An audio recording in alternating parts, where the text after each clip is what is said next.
पुराने जमाने में एक वसिया व अरीज सल्तनत थी, जिस पर एक नेक दिल लेकिन थोड़ा सादा लोह बादशाह हुकूमत करता था।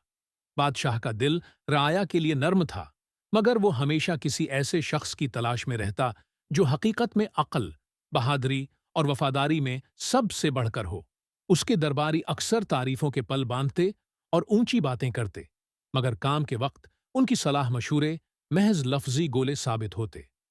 बादशाह अक्सर सोचता कि काश कोई ऐसा मिल जाए जो बगैर मतलब के सच्चाई से सल्तनत के लिए कुछ करे। एक दिन बादशाह ने सोचा कि दरबार के शूर वो हंगामे से निकलकर जंगल की सीर की जाए। शायद कुदरत ही उसे कोई जवाब दे दे। शिकार और सैर के बाद वापसी पर बादशाह की नजर एक अजीब मंजर पर पड़ी। एक जवान, बिखरे बाल, पुराने कपड़े, नंगे पांव, एक नदी के किनारे लकड़ियां जमा कर रहा था और खुद से बातें कर रहा था। बादशाह के दिल में आया कि या तो ये शख्स पागल है या फिर किसी गैर मामूली अक्ल का मालिक है।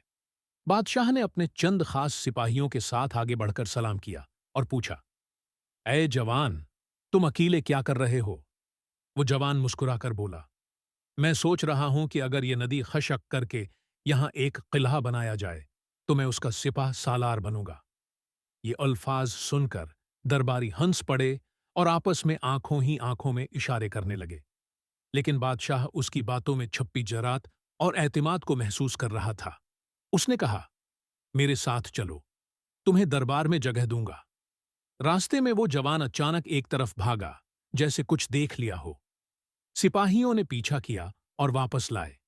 जब वो महल पहुंचे तो खबर मिली कि जिस रास्ते से बादशाह आ रहा था वहां दुश्मन घात लगाए बैठे थे। बादशाह हैरान रह गया कि ये पागलनुमा शख्स दरअसल उसकी जान बचा गया था। उसी वक्त उसे दरबार में एक कर्सी दे दी गई। लेकिन ये बात पुराने दरबारियों को एक आंख न भाई।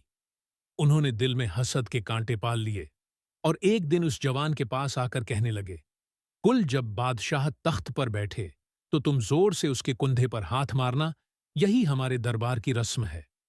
जवान सादा दिल था, फौरन मान गया।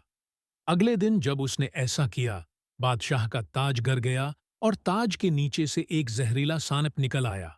बादशाह ने फौरन उसे गले से लगाकर कहा, तुमने मेरी जान बचाई। ये सुनकर दरबारियों के इरादे और बिगड़ गए। उन्होंने एक नया जाल बिछाया कि अगली बार बादशाह की कर्सी पीछे से खींच लेना। मगर उस बार भी कर्सी पहले से टूटी हुई निकली और बादशाह ने गिरने से बचकर कहा, यह शख्स वाकई होशियार है। आखिरकार दरबारियों ने एक खतरनाक मंसूबा बनाया।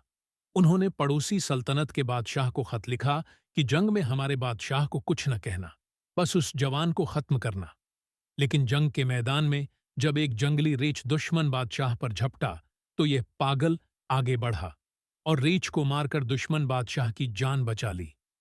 उस बहादुरी के बाद दोनों सल्तनतें दोस्त बन गईं और हमारे बादशाह ने अपनी बेटी का निकाह इसी जवान से कर दिया। पुराने दरबारी शर्मिंदा हो गए और एक बुजुर्ग ने कहा, जिसे अल्लाह इज्जत दे उसे कोई जलील नहीं कर सकता। हसद छोड़ो और सच्चाई अख्तियार करो, यही कामयाबी है। कहानी का सबक, हसद इंसान को इंधा कर देता है, सच्चाई और बहादुरी हमेशा जीतती है। अल्लाह जिसे बचाना चाहे, दुनिया की कोई ताकत उसे नुकसान नहीं दे सकती।